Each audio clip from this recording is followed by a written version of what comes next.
पालम में 4031, द्वारका में 4013, तुगलकाबाद में 3987, ओखला में 3933, करावल नगर में 2957, लक्ष्मी नगर में 2147, मुस्तफाबाद में 2051, विकासपुरी में 1923, उत्तम नगर में 1807, कृष्णा नगर में 1631, मटियाला में 1561। ये कौन डाल रहा है इतनी डिलीशन की एप्लीकेशंस चुनाव के 1.5 महीने पहले?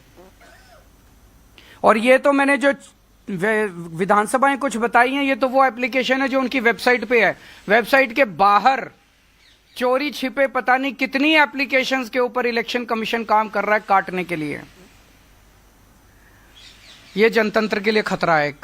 एक वोटर कार्ड, वोट डालने का अधिकार हमारे देश के नागरिक का बेसिक अधिकार है।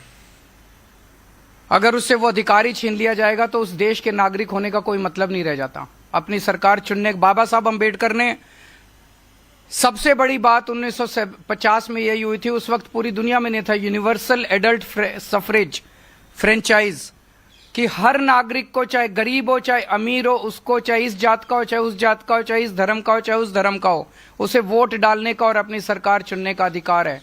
ये अधिकार इलेक्शन कमीशन और बीजेपी मिलके देश के नागरिकों से सरेआम छीन रहे हैं।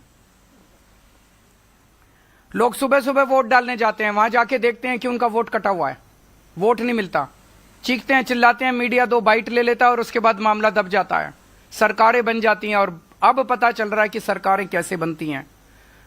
हमने अखबारों में तो बहुत पढ़ा था, कांग्रेस ये आरोप लगा रही है, शिवसेना ये आरोप लगा रही है।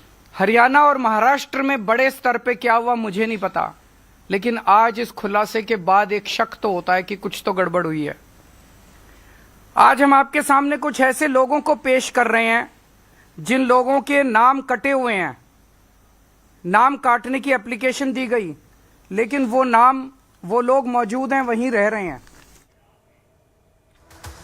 तो आप आम आदमी पार्टी के संयोजक अरविंद